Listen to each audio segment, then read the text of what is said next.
Question of the day. What is your favorite space-based game? Now, some of you heard that and immediately said space-based because it sounds like I said that. But no. Today we're taking a look at Apiary. Apy, wait for it, Airy. Or Space Bees, the movie, or the board game.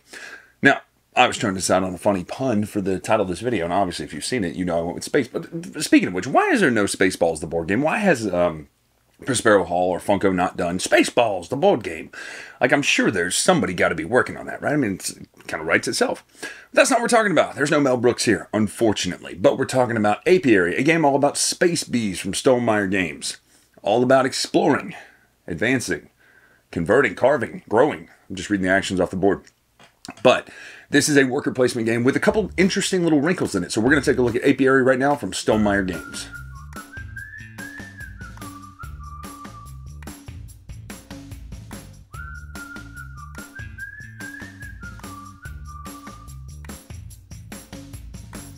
Hey, before we go any further, do not forget to check out and get your pre-order in now for the group playing shirt. We just got the 8-Bit Tom shirt out, and boy, they look great. I'm very excited about those. People are already having those and wearing them. So get your pre-orders in now. Let's get on to the review. All right, so this is Apiary set up in media res. Now I find that giving these reviews and overviews in media res, middle of the review, middle of the game, or actually at this point, the end of the game, to me is more helpful. So if you're looking for a full how to play, go watch Rodney's video. He does a great job. So we're gonna take a look at a couple of the things here. Over here is your player area. So you have this board, which you can add to. You can add these paper things that are gonna add spaces to your board like this. And each of these spaces is a buildable space. So essentially increasing the amount of places you can put tiles out. So let's kind of go through the actions in order. It is a worker placement game, and what's great is the workers have numbers on them. This is a 4, and it goes 1 to 4. Those powers amount to different actions you can do, but once you go to 4 and you pull back, you're gonna have to hibernate, which is what this hibernation column is here. And the game ends when the hibernation column is filled for the amount of players that there are. So this is a 2-player setup. Also, the board is 2-sided, which means that there's a different side of the board for 4 players, which is important, obviously, for this action is the main thing. This becomes a 2-space action instead of a 1-space action. So let's take a look. We'll start up there with Explore. Once you put a worker there, it is the amount of your power plus if you bumped a worker. See how there's 2 spaces up there? You would bump a worker. Pull this down just a little bit, make sure we're in frame here.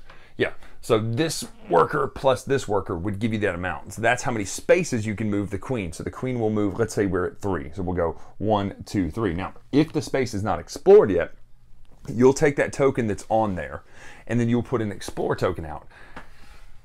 This space has only 1 resource spot, but you'll notice some of these have multiple resource spots. So what you would choose to do is take a resource off your own player board, put it there, and then you collect the resources of that planet, which means you'll get that resource right back. But what that does is it means you have to have it to spend.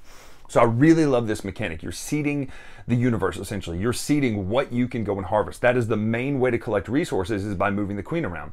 So the queen's on that space now. One rule is you can never end on the same space that you start with. If you go there with a 4 and the planet has a +4 benefit, you can then take that benefit as well. So that's Explore. Over here is Advance. Now these are ways to get these tiles into your comb or your colony or whatever. So you've got the top with your farms. These are places that hold resources, but also when you pull back, you can produce on farms based on that top amount there. So you've got, you know, if you choose to pull back and use this one, that would give you a water. This would give you a fiber. That would also give you a water. The middle one here are going to be mid-game benefits as well as permanent powers. Like for instance, I have one over there, I don't know if you can see it, that allows me to choose from any of these columns. Now normally it's your power +1 or whatever's in this space. So if I go here with a 3, this becomes a 4, which means I can collect from these 2 columns. If I went there with a 4, or there somebody had a 2 here already and I put a 3 down, I could then collect from this column. You'll pay the cost at the bottom. Usually it's fiber and water and the pollen up there. Usually it's pollen here, and usually it's either wax or honey here, but mostly wax. These are kind of permanent or instant benefits that are really strong. Now again, you're trying to complete your board because every section you complete, whether it's the main board that you have already or the frames that you add in, is an additional 8 points at the end of the game. You'll notice how tight we ended in this last game. So you're going to be buying those areas here. Now down here is Convert. So this is kind of your meaty action where you're going to convert all your resources into other things. So this is the only place to get honey And you'll need honey to carve, and we'll talk about that in a minute. But you can trade a card for a card, seed cards we'll get to in a minute. You can trade a resource for a resource. You can trade those for a wax or those for a honey. And then you can also do the dances. So the dances are essentially, while this is spread out, these actions are the exact same tier as these. So when you go here with a certain number, so let's say I go here with a 3, I can then do 3 of these actions. Now it could be repeated, the same action over and over. But if you were to go there with a 4 and teach a dance, which is what I did here, you'll then go through these tokens and figure out what you want to convert for honey. So in my case, I did a favor and a water for a honey. So you can then spend a favor point and a water to gain a honey. Now that could be different every game because people are going to select what you have to give up to get those resources. That's the point of teaching the dance, is you set the parameters for what that action does. Same for the bottom one there. Now over here at Carve, these are in-game bonuses that are going to give you points at the end of the game, but they're limited. So it's limited based on the player amount and also how many there are. So you spend the honey, so this is 2 honey, and that's a point per resource at the end of the game. You spend 2 honey here, and you lose 3 points and copy the point of another carve space in another hive. So you're just essentially playing your odds. Now down here's research. When you go here with a 4, this action obviously changes as well.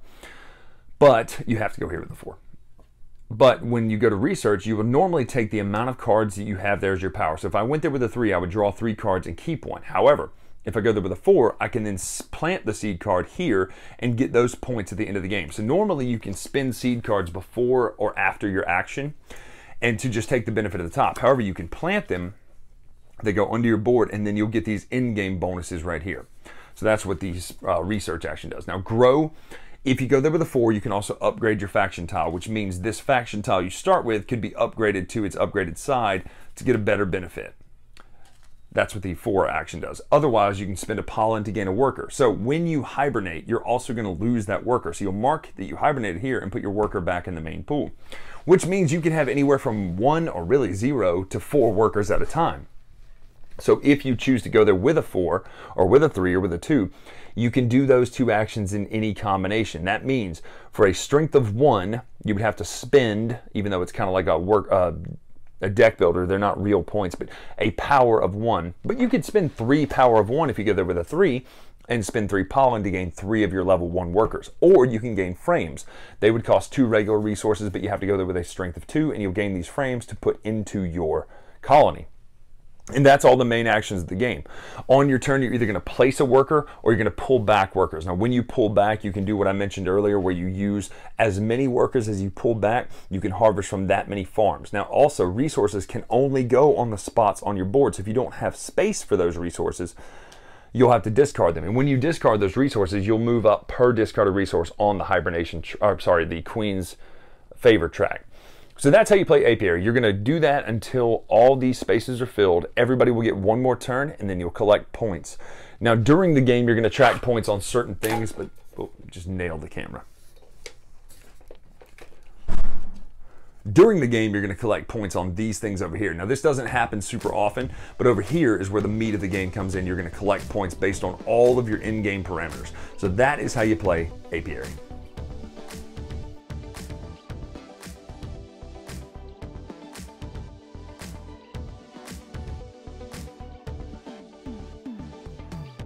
All right, that is Apiary. So, interesting.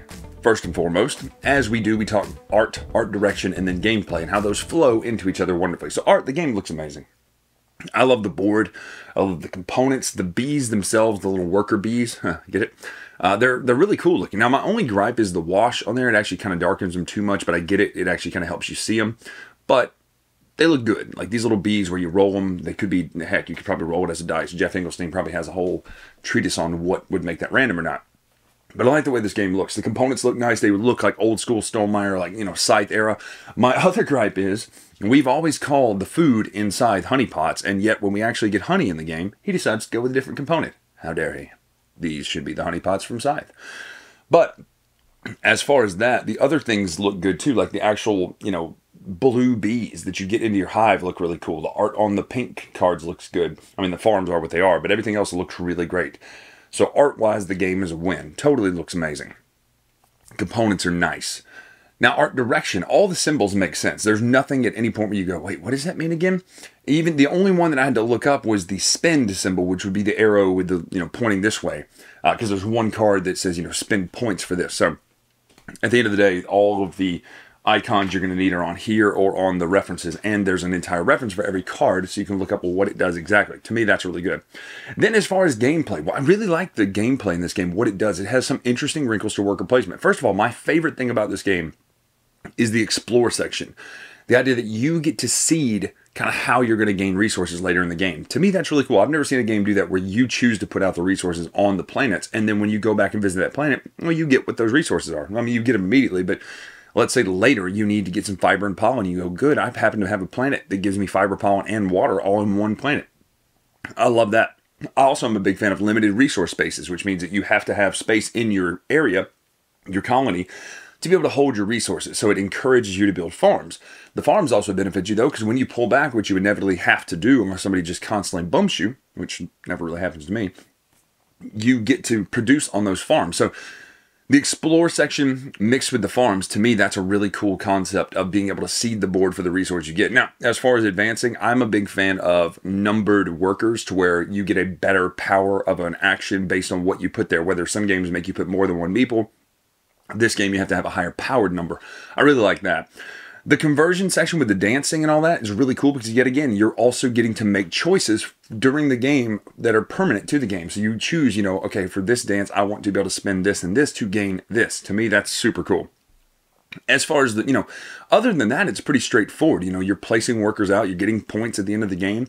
You're getting in-game points based on the stuff you already started with, plus the seed cards that you choose to stow. So at the end of the day, this is a straightforward, solid worker placement game that feels like old school Stonemaier. And I don't believe Jamie designed this. No, he did not. It's be Connie Vogelman. So really great game. I really, really like this. It's a solid 8 for me. We'll be playing this for a long time to come. It reminds me there are shades of Anachrony in it. There's shades of Scythe in it. There's shades of viticulture and other things like that. Even Tapestry a little bit. There's shades of that there. So I love the influences that clearly are probably influenced this game, but also what it is on its own. It stands on its own as a great game. The bumping, the numbered powers, the seeding the board with the workers, and the resources, to me, that's really cool. So if you haven't played Apiary, get your hands on it and play it. It is a classic old school Stonemaier game. Really, really like this game. So that's all I can say about that. So I'm Bryan Drake here on the Dice Tower. Make sure to follow us on Twitter, Instagram, etc. at Dice Tower Bryan. Until next time, we'll see you. In fact, we're dropping a little slice on our Instagram today.